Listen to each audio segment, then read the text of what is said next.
Boas, isto é Kinocube, a vosa canle de cinema en galego. Se non nos coñeces, adiántoche que aquí nos dedicamos a debullar arquetipos cinematográficos e a reflexionar sobre o sétimo arte. Hoxe traemos a colación unha personaxe arquetípica presente ao longo de toda a historia do cinema, a estrela en decadencia.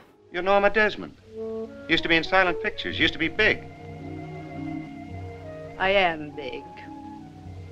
It's the pictures that got small.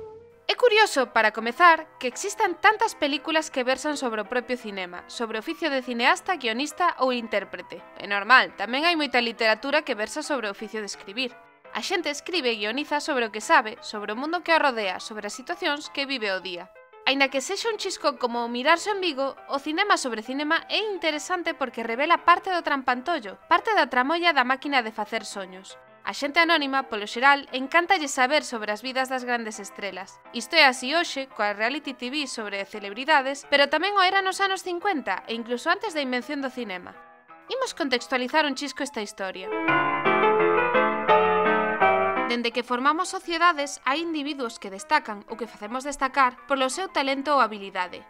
Atletas na Hélade clásica, gladiadores no antigo Imperio Romano, trovadores e trovadoras, artistas, intérpretes...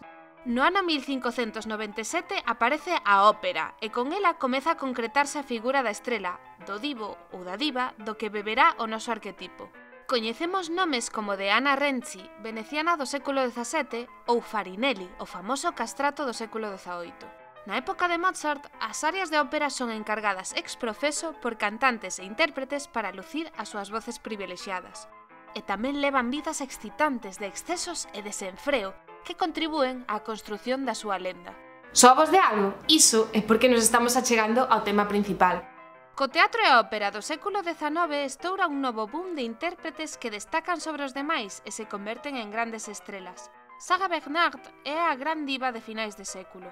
Esta actriz goza dunha chea de liberdades, a de desafiar os roles de xénero representando as grandes personaxes masculinas da historia do teatro como Hamlet e Shakespeare, a de ser excéntrica respectada a partes iguais e a de non render contas a ninguén.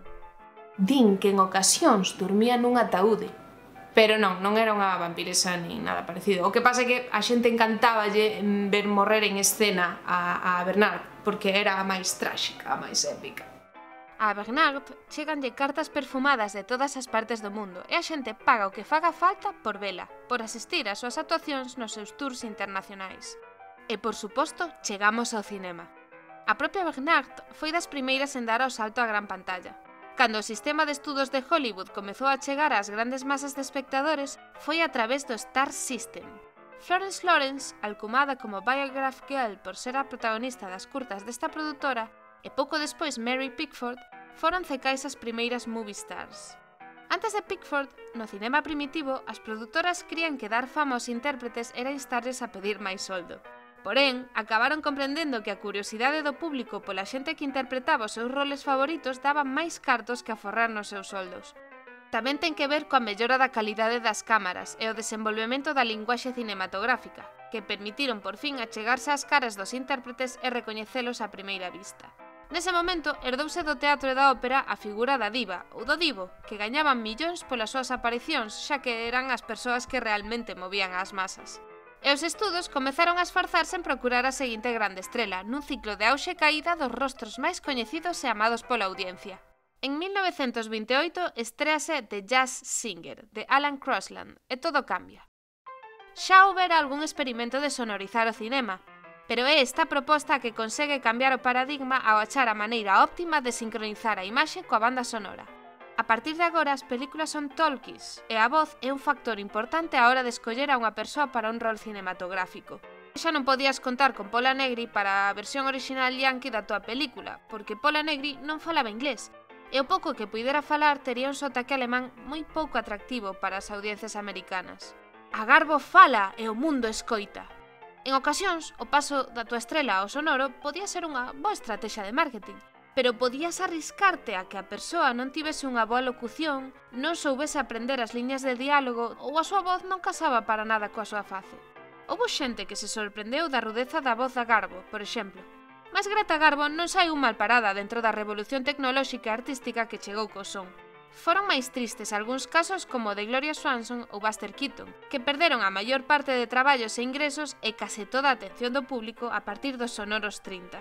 Pois o verdadeiro problema, o que afianza o arquetipo da estrela, non é o seu ascenso á gloria, senón a súa caída dende o máis alto. Atraennos as historias das celebridades que viron as súas carreiras truncadas pola fatalidade ou polo esquecemento.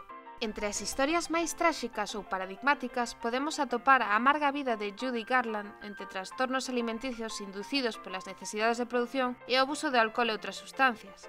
Tamén a carreira fulgurante de Montgomery Clift, truncada por un accidente que lle desfigurou o rostro e o conduciu ao alcoholismo. A mala sorte de Tallulah Bankhead, unha grande do teatro que non acertou nos seus roles cinematográficos ao punto que, na cima do seu talento, foi esquecida polos produtores, aínda que seguiría a súa vida de rebeldía e exceso traballando para o teatro. A caza de bruxas do macartismo, que xa comentamos no anterior episodio, foi outro dos factores que determinaron a caída de cineastas, intérpretes e guionistas. Tamén o foi a persecución moral sobre as persoas do colectivo LGBT, que a miúdo debían ocultar a súa identidade e sexualidade de cara ao público. Conscientes do atractivo deste tipo de historias para o público, os equipos de guión comezaron a utilizalas como material para basear as súas películas. Afondemos nestas personaxes ficticias, nas súas características e na súa historia. Podemos comezar a delimitar as características da estrela, a personaxe protagonista deste episodio. A miúdo entran dentro da categoría de antiheroe, de personaxe principal ou coprotagonista que non ten por que ter necesariamente trazos positivos, mais sí moitas fallas e, sobre todo, moitos conflitos internos. Todas elas comparten unha motivación común que é a de triunfar, sexa cal sexa a definición persoal que ten cada quen desta palabra. Adoita coincidir en varios puntos. Levar unha vida cómoda e luxosa, sentirse realizado nalgún eido artístico, trascender a historia ou conseguir o recoñecemento do público e da crítica. Mais, segundo o relato, o conflito principal pode desviarse do conseguir triunfar a toda costa e derivar en diferentes tramas e disxuntivas. Deixar de encasillarse nun determinado rol, idealizar o pasado, o momento álxido de recoñecemento eludindo os seus aspectos negativos, enfrontarse ao esquecemento da xente, sobrelevar a envexa ou revivir continuamente ese pasado idealizado. Hai temas e tramas para todos os gustos. Esta personaxe é eminentemente branca e caucásica, polo menos no sistema de estudos americano durante a época na que ás persoas racializadas non se lles permitía ser recoñecidos na súa xusta medida. Por outra banda, o arquetipo non entende de xéneros. Aínda que haxa moitas personaxes femininas que responden a estas características, hai tamén unha mancha de personaxes masculinas que tamén entran dentro desta categoría. Ademais, este rol tampouco entende de clases sociais. Un artista de variedades pode ter comezado de cero e, de feito, no cinema, represéntanse a miúdo con este tipo de background narrativo. Xente do rural, xente de poucos recursos ou de pasado escuro que atopa no mundo do espectáculo a maneira de ascender socialmente e conseguir un benestar, un luxo ao que de outra maneira non podería acceder. Xa no teatro e na ópera, a condición de celebridade estaba limitada temporalmente. As modas pasan e as persoas envellecen e deixan de ser atractivas para os grandes públicos. Os cánones de beleza, hai que decir que sobre todo para as mulleres, tiveron históricamente unha data de caducidade moi curta e daniña para a percepción externa e interna das persoas. A autopercepción da bellez, da fealdade, de deixar de ter talento ou de deixar de ter contacto co público é unha das primeiras razóns para a decadencia dunha estrela. Personaxes como Calvero, de Charles Chaplin, sufren ao ser conscientes do peso do paso do tempo e deixanse caer. Outros, como Baby Jane, rexeitan a fea realidade. E logo están os que, como Norman Maine de A Star is Born, vaise decatando da súa propia caída por momentos, alternando ambas versións de sí mesmo ao longo do desenvolvemento do relato. Para poñelo en perspectiva, hai dous tipos de forzas que truncan unha carreira estelar: forzas externas e forzas internas. As externas teñen relación con un ecosistema hostil e competitivo no que hai que loitar continuamente para prosperar e manterse. Por exemplo, a aparición de rivais, a substitución xeracional e a procura de caras novas para substituir as veteranas no mundo do espectáculo. O cambio de paradigma, como a chegada do son precisamente. E a percepción do público, a súa subxectividade e o seu xuicio con respecto ao que está in ou non, ao que merece respecto ou non. Por outra banda, existen forzas internas capaces de levar a unha estrela ao abismo, sobre todo o ego desmedido, pero tamén a desmotivación, a perda de vontade de seguir ou o abandono aos praceres inmediatos, que se traducen vicios e adiccións en consumo de alcohol e outras drogas. Isto habitualmente reduce a produtividade. Intérpretes que chegan tarde aos rodaxes, que non son capaces de dicir as súas liñas ou que, en definitiva, lles teñen que sacar as castañas do lume continuamente. É moi habitual, de feito, que no cinema se asocia a decadencia co alcoholismo. A maior parte de personaxes que estamos a tratar neste episodio están metidas de cheo na adicción e consomen bebidas alcohólicas en festas, en momentos de disolución, pero tamén en privado, a soas, como indicativo de que existen conflitos internos nesa personaxe.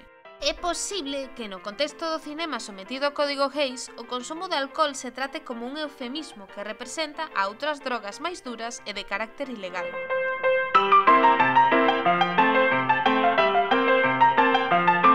A psicoloxía das personaxes sometidas a un proceso de decadencia imparable é moi interesante, porque axuda a caracterizalas como personaxes tridimensionais, grises, cheos de matices. Podemos chegar a sentir desprezo, rexeitamento, compaixón e empatía a partes iguais, porque, por unha banda, comprendemos as forzas hostís e externas que as empurran cara ao abismo e as converten en vítimas dun sistema inxusto. Mais, pola outra, entendemos que en ocasións as súas propias accións e actitudes son as principais culpables do espiral de autodestrucción onde están inmersas. Non compartimos as súas decisións, a miúdo erradas, e iso frústranos. Se eu estivese no seu lugar non faría o mesmo, podemos pensar. Eu escollería ben. Nunca o saberemos. Existe unha personaxe complementaria da estrela en decadencia, que é a Starlet, unha personaxe que aspira a ocupar o posto da celebrity consolidada, e pode facelo de maneira inocente, sen decatarse de que a súa aspiración pon en perigo a veterana, ou todo o contrario, con vontade de comerse á persoa predecesora a través do seu talento, do seu traballo ou incluso das súas manipulacións. É moi interesante o exemplo de All About Eve, de Joseph L. Mankiewicz, no que a protagonista é precisamente unha Starlet que pouco a pouco vai sustituindo a Margot Channing, unha gran dama do teatro, partindo de ser a súa maior admiradora até conseguir os seus papéis, os seus premios e incluso tentar substituíla nas súas relacións persoais. Tamén existen outras personaxes que complementan a nosa estrela, ademais da Starlet da que xa falamos. Por exemplo, as que exercen de mentoras das nosas personaxes, catapultándoas ao estrelato baixo o seu patrocinio. Hai fans inocentes que idealizan a celebridade e que non se decatan da triste realidade detrás da máscara. Hainos tamén de carácter obsesivo, incluso perigoso, que representan unha ameaza para a integridade da estrela. Finalmente, podemos falar de xornalistas e publicistas, da crítica, de xente que pertence ao entramado detrás do Star System e que manipula as vidas das celebridades a través do poder da palabra, do ataque persoal e das cortinas de fume. A miúdo é a prensa, a boa e a mala, a que crea a personaxe e quen a destrúe. Entre estes últimos dous colectivos, o dos fans e o da prensa, teñen o rol de exercer un escrutinio continuo e invasivo e a miúdo exixen o control non só do eido laboral, senón da vida privada das estrelas. Sen importar o seu xénero, idade ou condición, estas personaxes moveránse polos mesmos espazos. Se actúan para a cámara, o set de rodaxe, os estudos. Se son do teatro, o gran escenario. O backstage e o camerino, que é o lugar perfecto para recibir admiradores ou admiradoras, para conspirar contra rivais ou para espirse emocionalmente. Ademais de espazos e personaxes comuns, hai elementos que adoitan a rodear o noso arquetipo. Por exemplo, os focos, que funcionan a miúdo como metáfora do punto de vista do público, do seu cariño ou a súa expectación. Tamén o son as troulas desenfreadas e as excentricidades, o vestiario impoluto traballado até o máis mínimo detalle, os baños de masas diante dos auditorios, estudos ou teatros, e os espellos. Hai unha relación moi interesante entre a estrela e o espello, pois a imaxe é unha das súas armas na loita pola supervivencia no mundo do espectáculo. Os espellos reflicten a imaxe da estrela para o seu desfrute persoal, segundo o grado de egolatría que gaste, ou todo o contrario, para unha sorte de autocrítica inflexible no que a personaxe avalía con dureza ao paso do tempo e a caducidade da súa beleza. Serve de ollo público, de fenda pola que penetra imaginariamente a ollada dos espectadores. É nel precisamente onde reside a male gaze, que nos insta ás mulleres a comportarnos segundo as regras do patriarcado. Se queredes ler máis sobre as particularidades dos espellos na narrativa cinematográfica, dadevos unha voltiña pola nosa bitácora escrita. A continuación, quero falar de algúns filmes específicos fundamentais á hora de entender o arquetipo. Xa falamos de All About Eve, unha película maxistral que conta con todos os elementos que levamos referindo durante o vídeo.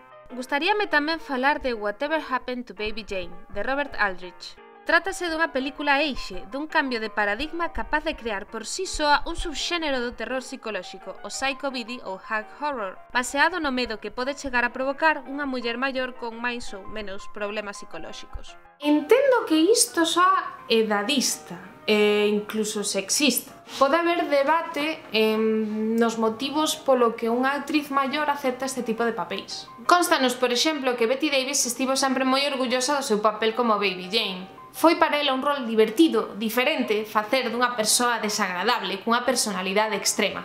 Vos que opinades? Leovos. Whatever Happened to Baby Jane describe a historia de dúas irmás. Unha delas foi estrela infantil do vodevil e a outra unha movie star. Na súa vellez pasan o tempo a destruirse mutuamente.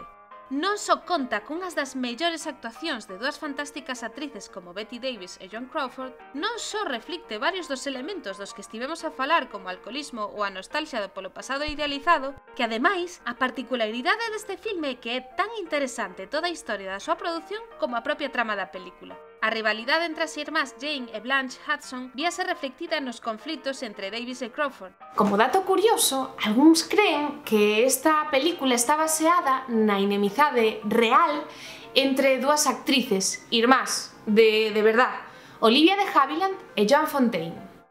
A nostalgia polo pasado feliz tamén leva a personaxe de Norma Desmond de Sunset Boulevard polo camiño da loucura. Billy Wilder asinou un filme brillante, no que a protagonista, unha bella gloria do cinema mudo, contrata un guionista que se deixará arrastrar por ela na súa ordime de manipulacións e caprichos. No filme desfilan toda a caste de personaxes reais que representan ao Hollywood máis crudo, despiadado e tráxico. A xornalista do corazón Hedda Hopper, os directores Eric von Stroheim e Cecil B. DeMille, as estrelas do cinema mudo esquecidas entón como Buster Keaton, Anna Q. Nilsson e H.B. Warner, a propia Gloria Swanson. Estos son tres exemplos notables, pero hai unha manchea de filmes arredor do noso arquetipo ao longo de toda a historia do cinema. A Star is Born, unha historia que se levou ao cinema até en 4 ocasións, evidencia que o relato da decadencia é universal e atemporal, e aínda que muda na superficie, segue a ser a mesma historia. Dende os anos 60, a estrela de rock toma o relevo momentaneamente a estrela de cinema como personaxe máis relevante e influente no público. Os Beatles tiveron moito que ver nesta transición. A partir dese momento, as rockstars tamén poden ocupar o rol do que vimos falando nas películas. Os últimos revivals recorren tanto a elas como ás clásicas celebridades do cinema para facer biopics, moi de moda nos últimos 10 anos. Na actualidade, a celebrity culture está igual de viva que antano e xorden novas particularidades da nosa época como a aparición dos idols de Xapón ou Corea. Vemos que estas novas estrelas tamén sofren o escrutinio constante, o fenómeno fan tóxico, o depender dos likes, léase amor da audiencia, para sobrevivir nun mundo hostil. Houve unha dúbida que me asaltou preparando este mesmo vídeo, que é por que usamos a palabra estrela? Cal é a súa orixe? Por que está tan arraigada na nosa linguaxe? Non hai unha resposta clara e correcta, pero temos varias pistas na historia da literatura. O poeta inglés Geoffrey Chaucer escribiu no século XIV na boca dunha personaxe: transformarame Zeus nunha estrela? Esta é unha referencia aos mitos clásicos gregos, nos que Zeus outorga á persoa que vive ou morre de maneira heroica o dereito de converterse nunha constelación, como Orión ou Casiopea, relatos recollidos por Ovidio no século I a.C. nas súas Metamorfoses. Chaucer, home de cultura, utilizou esta metáfora clásica para falar da fama. En 1751 temos a primeira referencia explícita que relaciona a palabra star, estrela, cun intérprete de teatro, neste caso, nun poema dedicado á actriz Esther Bland. Esther, eres oficialmente a primeira estrela. Parabéns! Quédame un asunto por tratar, que é unha pequena reflexión sobre a celebrity culture e a súa relación co cinema. Imos alá!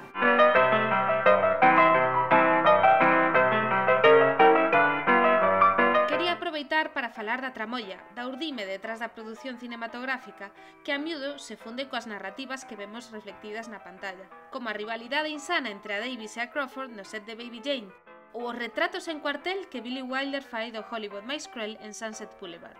De fondo, o Star System e a Celebrity Culture, que funcionan como o reverso escuro da máquina de facer soños que é o cinema, converténdose en máquinas de facer e desfacer vidas, de crear mitos, de promover narrativas parciais e tendenciosas ou directamente mentiras que serven para crear expectativas e vender, que ao final disto se trata, vender historias. Comprendo que o público, as persoas que admiran a unha estrela polo seu talento, sintan curiosidade de como son os seus ídolos na intimidade. É casi inevitable, porque o que sentimos cara a eles é un simulacro de amor e cariño, pero é lexítimo. Non somos as súas amizades.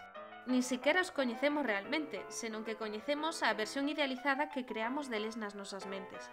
Hai unha ilusión de cercanía cara a esta xente, un espellismo creado en parte por nós e o noso xeito de pensar, en parte de maneira deliberada por aparato de comunicación e marketing do mundo do espectáculo, que se beneficia das consecuencias desta ilusión. A fronteira entre realidade e ficción, como vemos, é borrosa. De todos os xeitos, eu non teño a resposta definitiva. Sempre será un debate aberto, así que as vosas opinións tamén serán ben recibidas. Namentres, disfrutemos destas historias que construe a grande ilusión que o cinema sobre os conflitos que lle proporciona a vida mesma. Conflitos aos que non son alleos tampouco a xente que crea estas ilusións.